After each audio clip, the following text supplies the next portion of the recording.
Good morning, everybody. Ross Skorzewski coming to you on this beautiful Wednesday morning for another quick hit with Ross Allen Skorzewski. And yes, that is me, but I'm a little bit different than I was last week, Wednesday, and I hope to be a little bit different in the next couple of weeks as well. Why is that? Because today we're going to be talking about something that apparently eludes humanity every once in a while, and we call that common sense. And as you saw on the Facebook reminder, I titled this one Wednesday Morning Cup of Crazy. Is that what I call it, right? Wednesday morning cup of crazy. Shall we real quick take a cleansing sip of our organic coffee with a little bit of peppermint stevia for a little extra kick and pizzazz and fire for the taste buds. So with that, cheers to all of you who are deciding to take a few moments out of your Wednesday morning to join me as I sit and pontificate on some thoughts and random squirrel moments of my last week of crazy. So here we go. Cheers to all of you. Cameron's Organic Coffee. It's a beautiful thing. Woodman's, we thank you for that. And also the peppermint stevia. Absolutely love it. Not a product endorsement, just something that we use. But anyways, all right. I hope you're having a fabulous day. And let me kind of explain to you why it is I chose to take this Wednesday and call it my Wednesday morning cup of crazy. It's because this last week, week and a half has been absolutely everything that to me would encapsulate the term crazy. This last Saturday, a week prior to that, my wife was getting out of our big old pickup truck, the big truck, I'd say it, the BAT, as it's referred to sometimes because it's got a little bit of a lift kit on it. Well, she's in there. She had these beautiful red stiletto shoes on. It was nice, and we had a fresh snow from the week before, and she was getting out, backed out, and her heel caught. We've got these running boards, and she slipped back on some ice, went to plant her left hand to break her fall, and sure enough, she has I believe it's the radius that comes across on the top here. She sheared the top of that right off. And she sat on it for about a day and a half, and we decided to take her in to Dr. Patrick Flynn, and he's like, no, you got to break. You got to get into the emergency room right away. So we went to the emergency room, and sure enough, she had broke it, fractured it really good. Immediate surgery was scheduled, and sure enough, she had to have it plated and screwed so she could get function back to her wrist without it looking like some crazy, wonky wrist that she had doing different angles and turns. So sure enough, that was one little dose of crazy. Well, then last weekend here in Green Bay, Wisconsin, a matter of fact, most of you in the state of Wisconsin, we all had this epic snowstorm that came through, and Green Bay ended up getting 23.5 inches of snow.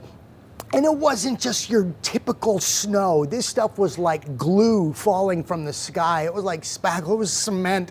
It was insane. So Saturday, I went out and I decided, let's get out there and let's start removing this massive wall of snow that had packed into our driveway. And my snowblower, it just wasn't handling this at all. And so I'm getting down towards the end of the driveway, which took me almost like an hour and a half just to cut one swath with my snowblower, and it was no match for that snow. And I get down there and there's slush at the bottom of this, and it packed in, right?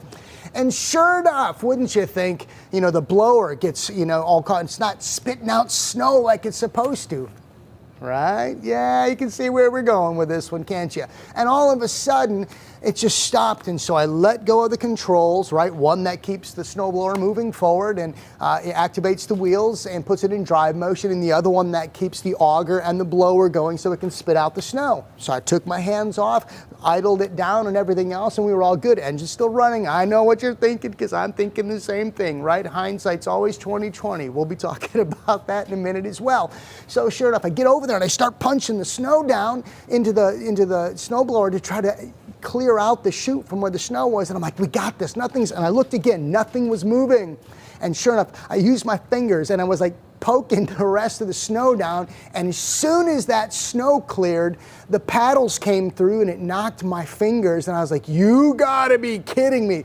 I don't think your children or anybody wanted to be around me at that point in time, because I think a few just involuntary words flew out of my mouth, and I'm just saying that as a little self-disclosure because that's what happened. I just felt this and it was like instantly numb. Shock hit me, and I'm like, no, this didn't just happen. The first thought was my wife just slipped, she broke her wrist, had to have surgery. I'm thinking I'm gonna pull off my my glove and my fingertips are gonna fall out of the glove. And I'm thinking, you gotta be kidding me. So I pulled off the glove, and sure enough, no, the fingers didn't fall out, but the skin was pulled back on my pointer finger, and I had this finger, which was making angles that a finger shouldn't be doing, which was rather interesting in its own right. So I run into the house, and I turn on the cold water, stick my fingers underneath it, and I'm sitting there shaking my head, and I'm like, this cannot be. Go to ER. And sure enough, take an x-ray. And of course, I'm talking to the docs and the nurses and everybody. I'm like, no, it's not broken, it's not broken. I'm not gonna have to have surgery, I'm not gonna have surgery. I'm like, nah, not a big deal, not a big deal. And so he starts shooting me full of numbing agent with a needle. And I love this doc, he was great. The doctor over at Bellin was absolutely fantastic. And I remember the one time he took the needle and he stuck it into one side. And I'm like, is this gonna hurt? He's like, it's not gonna be bad. So it wasn't too bad, but he stuck the needle so far, he squirted the numbing agent and it squirted out the other side of the finger. Not that you need the details, TMI, I get it, but it was funny at the moment. And sure enough, wouldn't you know, it wasn't just stitches that I needed. They took the x-ray, the doc came in and he says, yeah, we talked with an orthopedic surgeon and you're gonna have to have surgery on your middle finger and it's gonna need to be pinned. And I'm like, are you kidding me?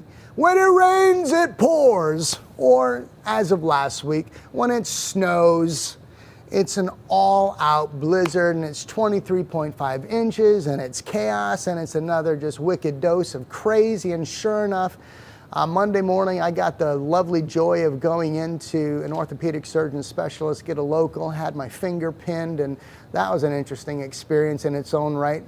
Like Bob the Builder working on my hand with a little drill set and a hammer and nails, putting my finger back together. Why? All because at one moment in time, I allowed frustration and my emotion of not being able to clear my driveway and this insane snowstorm that's coming in the middle of April to come in and fog my ability to think in a logical, commonsensical way to avoid disaster and wrestling with a snowblower. All right, so what does that have to do with the quick hit today? The quick hit today is simply going to be this. You know, we've all heard the term hindsight is 2020. We can step back from a lot of scenarios that take place in life, especially when an event has already taken place and we can see the course of action, we can see the outcome, whether it is desired or not. And if we look back, we can see things that we would choose to do differently, or we would choose to see that we would say things differently, or we can validate that what we did is right. Hindsight is 2020. 2020 is perfect vision. It allows us the ability to look back and change, potentially and hopefully, if we allow common sense to sink in, and we can learn from our mistakes, because apparently this 43-year-old moron apparently hasn't learned that mistake yet, so he's gonna move forward, and he's never going to stick his hand into a snowblower ever again. A matter of fact, I think I'm just gonna pay somebody to clear out my driveway next time instead of touching the snowblower. I'm not scared of it. I'm just thinking, hey, let's avoid disaster at all costs, because Ross and machinery, apparently, I don't know, not a good idea. But here's the thing, hindsight is 2020. And a lot of times, you know, and what I'm gonna focus it on today, and it's not gonna be a long quick hit, because really this is one of those moments for me where I begin to think about what is it when we start talking about personal growth and development, these growth tracks that we're on, when we talk about succeeding with others, when we talk about succeeding in the workplace, in relationships with our kids, whether there is structure and boundaries or tension and conflict resolution, how is it that we truly win in these scenarios? And I think it really is all about understanding our emotions. Because what actually took me to the place of making a very, very, very quick decision was my emotions getting the best of me. And I know we understand these words, but I like to break them down, and I like to just go back and just kind of bring a little bit of clarity real quick on some of these words. Now, emotion, this is what it is. It's a strong feeling, as anger, love, joy, or fear. And when I was clearing out my driveway, or trying to, I was fueled by anger. My anger was the fact that I had a snowblower that didn't have enough horsepower to actually take the snow in through the auger and blow it out. It was just getting clogged. So I was getting frustrated and I was getting angry. But then, not only that, it says, okay, strong feeling that is normally accompanied by a physical reaction. And what, obviously we can see right here, peace out, Richard Nixon, hey, peace everybody, or I'm Donatello from, I don't know, what is that, Teenage Mutant Ninja Turtles, because I look like I have this big old funky deformed mitt on my hand. But it was this emotion that caught the best of me. For years I've snowblowed. And I've had moments where, yeah, my frustration's gotten, kind of to me, but nothing like this. This stuff was insane. And I love to snowblow. I can go out and do mine. I can do my neighbors. I get lost in the idea of, I don't know, maybe it's just a band thing. I don't know. You just get out there and you hop behind a snowblower and it's throwing snow. You're listening to tunes and you're just getting caught up in the moment. And next thing you know, 3 hours passes. But this one caught me off guard. I couldn't do a thing. It just wasn't working. I'm watching everybody else clear their driveway. They've got these big monster hog versions of snowblowers that's just chewing through their driveway. And it was like I was using a toothpick to clear mine out. And I was frustrated.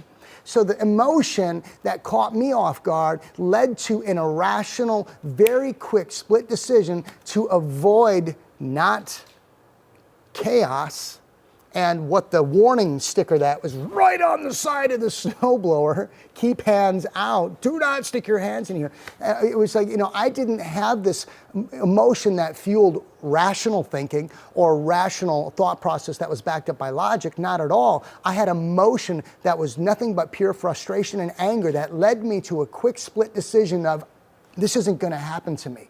I'm not going to lose my fingers. Nothing's going to happen. Let's go. This is irritating. So I started and boom, boom, boom, boom, boom. And all of a sudden, dunk. And sure enough, in a moment, everything stopped. But what caused me, now this is, sure, that moment and wrestling with a snowblower, but how many times has Ross, or even have you, found yourself in a situation in life where your emotion has led you to a place where a split decision thought really trumps your idea of slowing down and being rational and using logic, but your emotion, whether it was fueled by, love or this desire or rage, anger and frustration, and then you all of a sudden had an immediate physical response that led to something that you regretted. Yeah, do I regret sticking my hand in that snowblower? Yes, I do. I absolutely do. I regret it immensely. Will I do it again? No, at least I hope not, right? Because I hopefully learned from my mistakes. But hindsight is always 20/20. I can sit here today and I can tell you that if I would have slowed down, if I wouldn't have let frustration get the best of me at that moment, and I would have thought logically, right? Logically, that I would have made a rational decision. But this trumps so many areas of our life. It's not just Ross's stupidity of wrestling with a snowblower. It can also translate into Ross's stupidity in his ability to win with other people or fail when it comes to communication. Every single one of us, to a degree, is an emotional being. Every single one of us, to a degree, feels anger, sadness, happiness, joy, love, and so much more that a lot of times does, accompany or is followed by a physical reaction or words that are spoken. But how many times have you caught yourself in that moment? I'll even refrain for a moment from proceeding and I'll say this: think before you act. How many times have you heard that? Right? Whether it's your parents speaking it over you, or whether it's someone that cares about you, or a mentor, or somebody else in your life that you maybe have done life with a long time and you're walking through some stupid decision you made. Like, man, if you would have just stopped for a moment, slow down, and you just think before you act. Or do you ever think before you speak? Do you ever think about what's coming out of your mouth before you just say it? A lot of these things we say it to other people. And people in return even say it to us. And a lot of times, really, this is what we need to do. we need to sometimes slow down. And here's really the issue. It really has nothing to do with when life is going splendid or well or grand, when everything is all funny, ha-ha, happy-go-lucky with the world around you. It's in moments of frustration and chaos and tension that we find ourselves with rapid thought leading to rapid action. When we lead ourselves in frustration and anger and chaos, when we find rapid thought becoming rapid words that are spoken out of our mouth. It's when we find ourselves sending text messages to people that we would never send because it's fueled by frustration. It's when we find ourselves sending emails to people that, and we're putting our feelings, because as if we're wearing them on our sleeve, and we're saying things that we would never say to somebody in a rational moment, and we send off an email, but then only to regret that we do it later. Or we have that phone conversation, or we have that one-on-one face-to-face conversation, or we act or we physically do something, but we live with a high degree of regret. Why? Because our emotion got the best of us, which sometimes leads to this feeling of justification. Now, I'm going to tell you this. There was not one moment in that driveway where I was having this, one-on-one struggle with an inanimate object, a snowblower, where I felt justified in sticking my fingers down its throat to clear the clog, just thinking that it might bite me, right? No, I was just irritated. I'm man, it's a machine, it will listen to me, it's not moving, nothing's gonna happen, and I, for the love of God, chose stupidity instead of logic, which has been backed up by what? You think just a sticker saying, don't stick your hand? No, by other people who have the same story that I now have. Funny, it's laughable. I come into the office yesterday, and Cindy, one of the ladies who helps clean the facility here, amazing individual. I'm walking back and I'm trying to keep my heart, my heart above my hand. No, trying to keep my hand above my heart so I don't feel this throbbing sensation like you see in the cartoons, right? When the cat, Tom and Jerry, slams his fingers in the window and obviously his fingers, that's what it feels like. But I walk back here and she's cleaning and she looks up and she sees this big mint. She goes, "Oh, what did you do? Did you stick your hand in the snowblower?" And I was like, "Yes. Yes, I did. I sure did." She's like, oh, and she didn't know how to respond because she didn't think that she would actually have a response that would validate her comment, because no moron in their right mind would do that. Well, I'm that moron. And so this morning, I'm in the front and we're talking with a lot of the other people on staff, and the UPS guy comes in, right? Go Brown. And he comes in, he's dropping off a couple boxes looking for someone to sign for packages, and he looks over at me, he sees this ugly mitt that I have on my hand, and he goes, "Ha ha, you stuck your hand in a snowblower, didn't you?" And I'm like, yes, I did. Thank you very much. And he's like, "Oh, okay." And people don't know how to respond. And I'm like, well, yes, I did. So the struggle that I had with this inanimate object was not one that it's like having with another individual, where all of a sudden we come in and I feel justified in my response. The only thing that sometimes leads us to making very poor decisions when our emotions fuel what it is that what we might do next is this idea that we feel justified.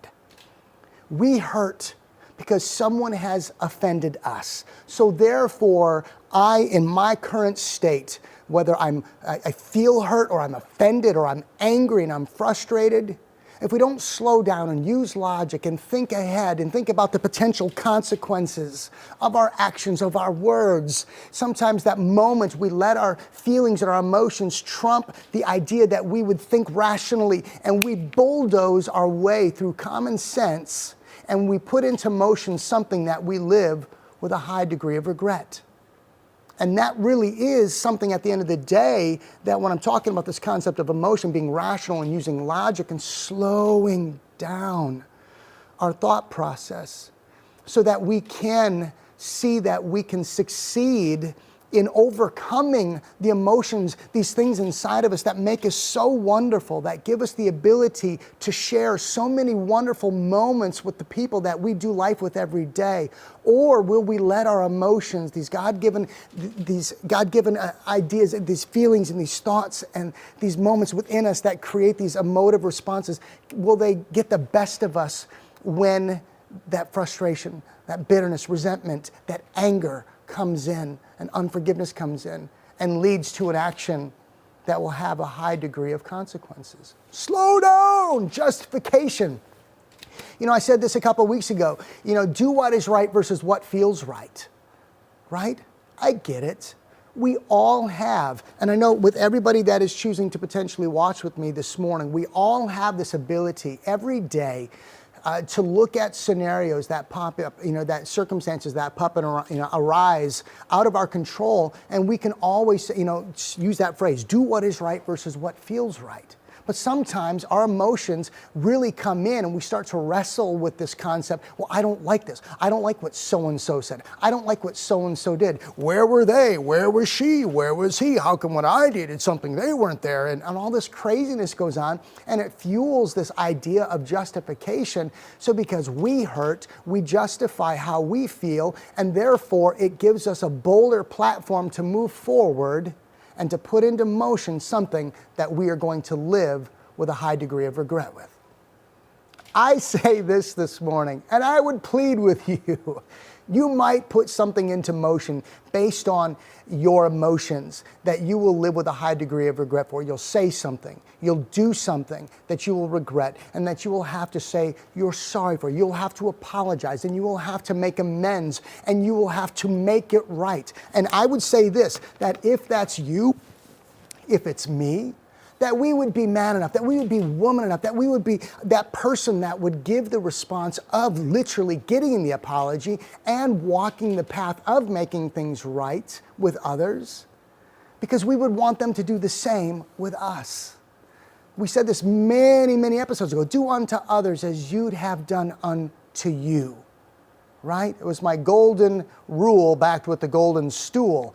Do unto others as you would have done unto you, because if all you do is walk around and sling poo based on your feelings and your emotions and your justifications, all you're going to get are big piles of poo flung back at you. And then you can't sit there and act so surprised. Oh, I can't believe that just happened. Well, I can't believe that when I stuck my fingers in a snowblower, that it actually almost ripped my fingers off. Right? Well, you've heard about it. You knew it was a potential possibility that it was going to happen, but yet your emotions still took you to a place where you chose stupidity over obedience. Do I have to obey the snowblower? No, I should obey the principle that the idea of a finger going into something that has ripped fingers off before could possibly do it again, but I didn't listen, so stupidity ensued, and peace out, homies. Look at that bad boy right there. It's great.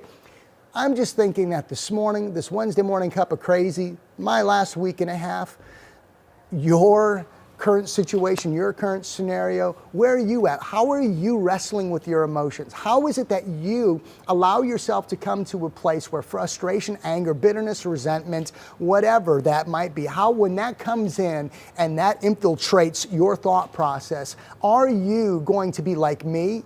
In a different, just in and out. Are you going to be like me that lets your frustration trump your ability to make sound decisions, rational decisions? And are you going to go stick your hand down the throat of the snowblower in the hopes that it doesn't bite you? Or are you going to set the stage for your hand to get chomped on because you let your emotions rule your actions, and it took you down the path of stupidity and disobedience for a day, setting the stage for you to have to go and make it right and to apologize? When if we would have just slowed down, if we would have let common sense slip in, if we would have allowed the words that we've spoken to other people, words that we live by, that we encourage others to live by, trump our emotion and lead us down a path that would save us from having to apologize, that would save us from having to live with regret, that would save us from having to have stitches and a pin put in our finger. I encourage you this day, as I will, as long as I'm given the chance to do this show with you, these Wednesday morning quick hits, and I might even change it to the Wednesday morning cup of crazy. Why? Because I'm nuts. I'm crazy. You'd have to be to stick your hand to a snowblower. I just want us to wrestle with these thoughts.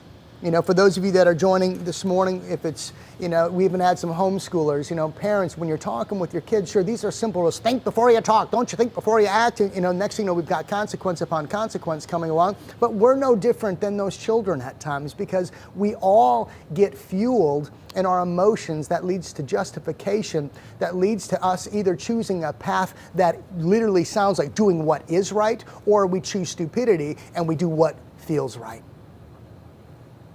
It's your call. It was my call Saturday morning, and I chose wrong, as you can see, okay? I'm paying the consequences. And that's just what ends up happening. So, that's your Wednesday morning quick hit with Ross Allen Skrzyjewski. Thank you so much. Let me do this real quick here. I just want to kind of pop on and say hello to everybody. Celeste Patrick, hey, how are you? Good to see you this morning. Dr. Patrick's joining us as well. Kathy Biederman, wise words. Yeah, wise words after you stick your hand in a snowblower. I think there's a little bit of wisdom coming from these lips. Absolutely. I wish it didn't have to come as a result of surgery. Ashley Balza says, I need a sign around my neck. What do you mean? What do you mean? What kind of a sign would you hang around this neck? Right? I don't know.